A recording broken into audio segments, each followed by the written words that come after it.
तो दोस्तों क्या होगा जब हम आपसे पूछेंगे कि आपकी अंग्रेजी का तैयारी कैसा चल रहा है? कुछ नहीं बता सकते हैं आपको, हम डिस्कशन में अभी हैं अभी। आप डिप्रेशन में हैं, कोई बात नहीं, हम आपको बताते हैं। कैसे आपको 20 से 30 नंबर बिना कुछ याद किए, बिना कुछ पढ़े मिल जाता है आपको। तो देखिए, जैसे ही आप ऑब्जेक्टिव बना के जो है सेक्शन बी में एंटर करेंगे, जैसे ही आप सेक्शन बी में एंटर करेंगे, तो यहाँ पे देखिए सबसे पहला नंबर जो क्वेश्चन आपके सामने आएगा, वह क्वेश्चन ही आ जाएगा आपके पास कि read the following passage carefully and answer the question that follow. सबसे पहले कह रहा है कि जो पैसेज दिया है उसको आप ध्यान से पढ़िए और क्वेश्चन जो दिया हुआ है उसका आप आंसर दीजिए, ठीक है ना। तो इस पैसेज को आपको पढ़ना है। अब आप तो यह समझ रहे होंगे कि हमें तो अंग्रेजी आता ही नहीं है, हम कुछ इसका मतलब समझते ही नहीं है, फिर हम आंसर कैसे लिखाएंगे। तो वही तो बात है, वही आपको इस वीडियो में हम ट्रिक बताने वाले हैं। यदि आप अंग्रेजी का हिंदी मतलब भी नहीं समझते हैं, फिर भी आप इसमें दिए गए क्वेश्चन का आंसर कैसे दे सकते हैं, ठीक है ना। तो चलिए एक बार हम आपको जो है यह पैसेज जो है यह पढ़ के सुना देते हैं। तो देखिए यहाँ पे सबसे पहला नंबर जो पैसेज है उसे पढ़ते हैं और उसी का आंसर लिखना आपको हम बताएंगे। तो देखिए यहाँ पे पैसेज जो कह रहा है वह कह रहा है कि your behaviour is the key to your success. कह रहा है कि आपका बिहेवियर जो है वही सक्सेस, वही चाबी है आपके सफलता का, की है, ठीक है ना।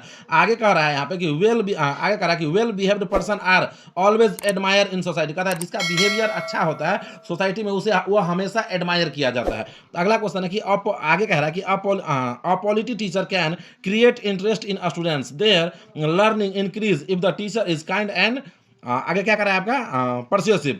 The students generally listen to him carefully, they is usually find his teaching very interesting, the smiling face of a doctor increase the healing ability in the patients. आगे कह रहा है आपका यहाँ पे कि the patient often recover quickly, his good behaviour help them more than medicine, the patients feel much better in his presence. देखिए और भी है इसमें आगे, लेकिन जो पढ़ना था हम आपको पढ़ के बता दिया। अब आप यहाँ पे देखिए कि इससे जो आपसे क्वेश्चन पूछेगा आप समझिए, हम तो आपको इसका हिंदी मतलब बता दिए हैं, लेकिन आप कुछ भी नहीं समझ रहे, आप बस इसको पढ़ लिए, इसका आप आंसर कैसे दे सकते हैं। और यह देखिए यहाँ पे पैसेज जो दिया हुआ है यह 7 नंबर का दिया हुआ है। 4 क्वेश्चन आपसे पूछेगा और इसमें 3 क्वेश्चन जो रहता है वो 2-2 नंबर का रहता है और 1 क्वेश्चन जो रहता है वह 1 नंबर का रहता है। तो 7 नंबर का एक ही पैसेज है और 2 पैसेज रहेगा, ठीक है ना। और एक तो आपको इसको बनाना है। तो देखिए इसका आप आंसर कैसे दे सकते हैं। तो देखिए यहाँ पे सबसे पहला नंबर जो कह रहा है यहाँ पे क्वेश्चन, वह देखिए क्या कह रहा है।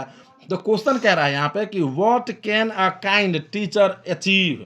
क्वेश्चन को आप पढ़ लिए, अब इसमें जो चीज है वह आप ढूंढ लिए पैसेज में कि कहाँ पे है। बस आप कुछ भी नहीं समझ रहे हैं, किसी भी चीज का मतलब आपको नहीं पता है, बस हम आपको क्या कह रहे हैं कि इसमें जो है व्हाट कैन, व्हाट तो क्वेश्चन है, इसको छोड़िए, ठीक है ना, यह प्रश्नवाचक बात है। Can a kind teacher achieve, teacher achieve kind को आप जो है इस पैसेज में ढूंढिए कि आपको कहाँ पे मिल रहा है। तो आइए अगेन आप पैसेज में आ जाइए कि इस क्वेश्चन का आंसर देखिए हम कैसे ढूंढते हैं। तो देखिए यहाँ पे पैसेज को एक बार फिर से पढ़ते हैं और यहाँ पे हम देखेंगे, यहाँ पे लिखा हुआ है your behaviour is the key to your success, well behave person are admire always admire in society, a polite teacher can आपको मिल गया, create interest in students, their learning increase if the teacher is kind and, यहाँ पे क्या कह रहा है persuasive, the students generally listen to him carefully. अब देखिए क्वेश्चन देखिए यहाँ पे कह रहा था कि what can a kind teacher achieve. कह रहा है कि जो काइंड टीचर होते हैं वह क्या अचीव करते हैं।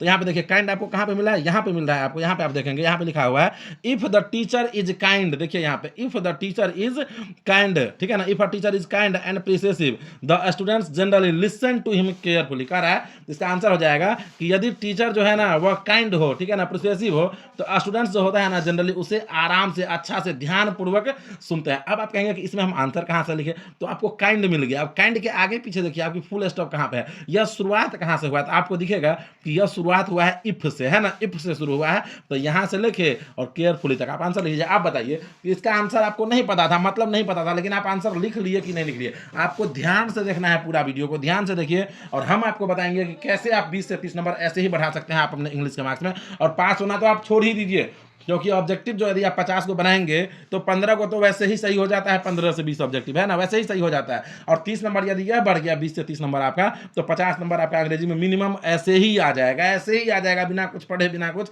याद किए। तो 7 नंबर आपको हम यहाँ से दे देंगे। इसी प्रकार से दूसरा जो क्वेश्चन है उसे भी आप पढ़ेंगे और उसमें जो शब्द जो सेंटेंस है उसे आप ढूंढेंगे, उसमें जहाँ पे मिलेगा वहां से आप जवाब लिख देंगे। जैसे देखिए यहाँ पे कह रहा है कि what is the importance of one behaviour individually and socially. कह रहा है कि importance of one behaviour and behaviour जो है उसका इंडिविजुअल का इंपॉर्टेंस क्या है समाज में, सोशली में, ठीक है ना। देखिए इसको आप अब इसमें जो है यहाँ पे बिहेव, इसमें जो है आप जो है इंडिविजुअली और बिहेवियर को ढूंढिए, इंपॉर्टेंस को ढूंढिए कि आपको कहाँ पे मिल रहा है। तो इसको जो आप ढूंढेंगे ना यहाँ पे तो आपको मिलेगा यहाँ पे बिहेवियर, देखिएगा कि आपको कहाँ पे मिल रहा है। कह रहा है कि your behaviour is the key to your success, well behave person are always admire in society. अब क्वेश्चन है यहाँ पे कि what is the importance of one behaviour individually, तो क्या कह रहा है कि वन बिहेवियर जो होता है ना person always admired in society, ये आप आंसर दे सकते हैं। Very good. इस प्रकार से आप जो है देखिएगा क्वेश्चन में कि कौन कौन सा है, कौन कौन सा वहां पे है, वो जो जो वहां पे सेंटेंस है उस हिसाब से आप जो है यहाँ पे आंसर दे सकते हैं। तो 7 नंबर तो आपको ऐसे ही यहाँ से मिल जाए।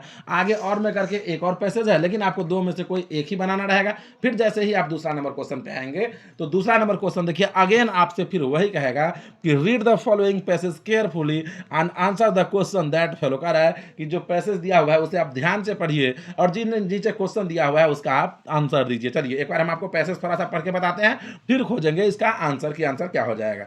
तो देखिए यहाँ पे दूसरा नंबर जो पैसेज है वह कह रहा है यहाँ पे कि पैसेज है कि garbage is a great environmental hazard, it come from various sources, use paper, ठीक है ना। इस प्रकार से यहाँ पे देखिए पैसेज है, इसको आप पढ़ लेंगे, वीडियो लंबा हो जाएगा, पूरा पढ़ने लगेंगे तो इसको आप पढ़ लेंगे। अब पढ़ने के बाद डायरेक्ट हम आएंगे क्वेश्चंस पे।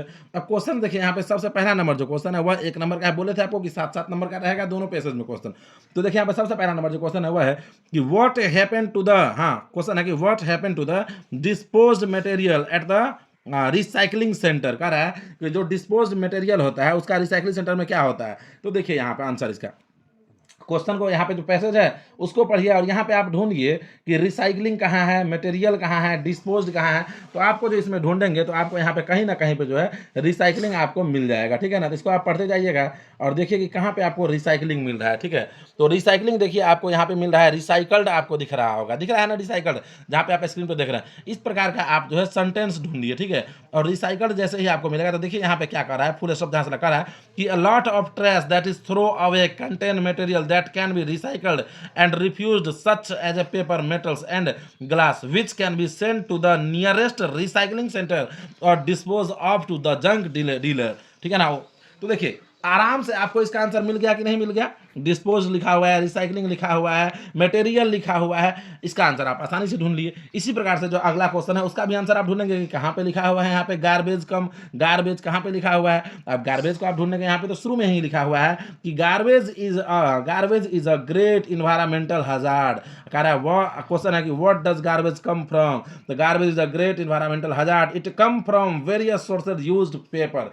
ये आप इसका जवाब देंगे। तो इस प्रकार से जो है आप इस क्वेश्चन सबका जवाब दे सकते हैं और आसानी से, एकदम आसानी से आप 7 2 9 14, 7 को 2 से मल्टीप्लाई करेंगे 14 नंबर तो आपको ऐसे ही मिल जाएगा। अब आते हैं आगे, और आगे जो आएंगे आप तो एक पोएम लिखा हुआ रहेगा और पोएम को पढ़ना है और वही से रिलेटेड क्वेश्चन रहेगा, उसको आपको जवाब देना हुआ है। तो देखिए क्वेश्चन जो तीसरा नंबर है वह क्या कह रहा है। तो क्वेश्चन कह रहा है कि read the following poem carefully and answer the question that follow. फिर से कह रहा है आपको कि रीड द फॉलोइंग, कविता जो पोएम जो दिया है उसको ध्यान से पढ़िए और जो क्वेश्चन दिया हुआ है उसका आप जवाब दीजिए। तो क्वेश्चन को यहाँ जो पोएम दिया है उसका पढ़िए। पोएम दिया हुआ है कि tree are the kindest thing I know, they do not harm, they simply grow and separated a shade for sleepy cows and gather birds among the boughs.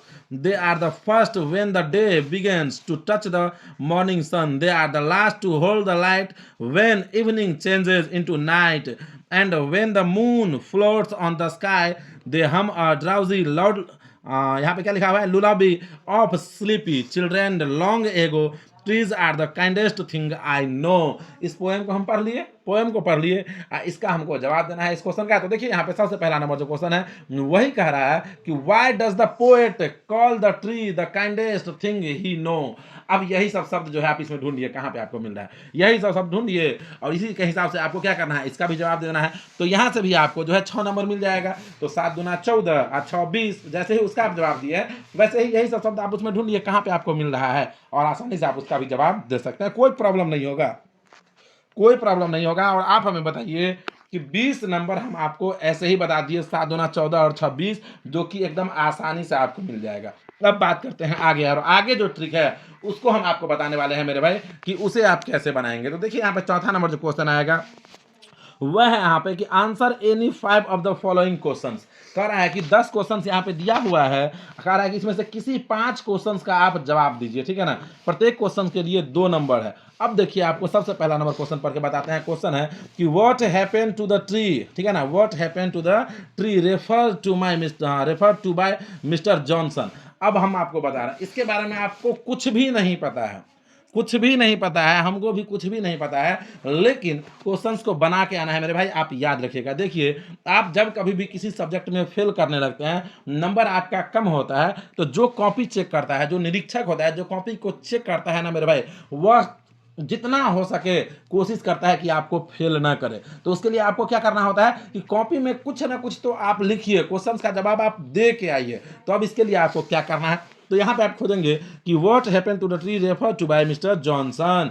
अब इसका आपको जवाब देना है, आपको कुछ भी नहीं पता। आप सिंपली क्या कीजिए कि व्हाट को छोड़ दीजिए, व्हाट को काट दीजिए, व्हाट को काट के हटा दीजिए, अब मिस्टर जॉनसन से आप उल्टा करते जाइए। यहाँ पे इसका आंसर देंगे तो mister Johnson by two refer tree the two the happened, ऐसे कर करके आपको क्या करना है, 2 लाइन 3 लाइन बना के आंसर लिख लेना है। जब आपको कुछ भी याद नहीं है तब का बात हम कह रहे हैं, जब आपको कुछ भी नहीं याद है तब का बात कर रहे हैं। यदि आप कुछ भी नहीं लिख रहे हैं, उससे बढ़िया है कि कुछ ना कुछ तो आप लिखिए, कुछ ना कुछ तो आप लिखिए, और ऐसे करके आपको 5 क्वेश्चंस का जवाब देना है। और यकीन मानिए, आप यदि 5 क्वेश्चंस का इस प्रकार से जवाब देते हैं, तो हो सकता है कि आपको 2 का 2 नंबर ना मिले, लेकिन 1.5 नंबर या हाफ नंबर या 1 नंबर 100% आपको मिलेगा। यह गारंटी है मेरा, 100% आपको मिलेगा, कम से कम 1 नंबर तो मिलेगा ही। तो ये ट्रिक आपको लगाना है 2 नंबर वाले सब्जेक्टिव क्वेश्चंस में, याद रखिएगा मेरे भाई।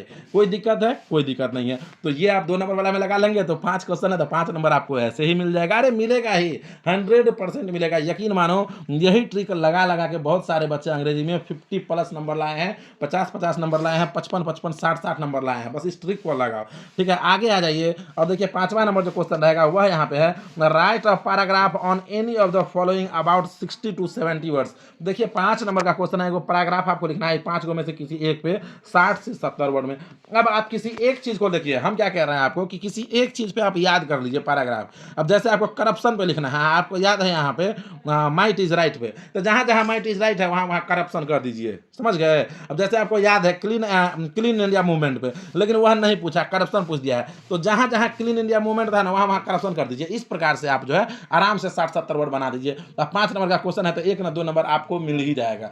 इस प्रकार से यदि आप ट्रिक लगाते हैं ना मेरे भाई सब्जेक्टिव में, तो सब्जेक्टिव का सिर्फ 50 नंबर का क्वेश्चन में हम गारंटी दे रहे हैं ना कि आप सब्जेक्टिव में ही सिर्फ पास कर जाएंगे, 30+ नंबर आपका आ जाएगा। और ऑब्जेक्टिव में यदि आप तुक्का भी लगाते हैं तो मिनिमम 15 सही होगा, तो 30 और 15 45, यानी कि 45 से 50 नंबर आपका ऐसे ही आ जाता है। और थोड़ा भी आप दिमाग लगा देते हैं तो 50+ नंबर आ ही जाएगा मेरे भाई। तो कमेंट करके बताइएगा कि आपको यह वीडियो है जो कैसा लगा है। यदि इन्फॉर्मेटिव लगा है तो वीडियो को लाइक करके चैनल को सब्सक्राइब कर ही लीजिएगा।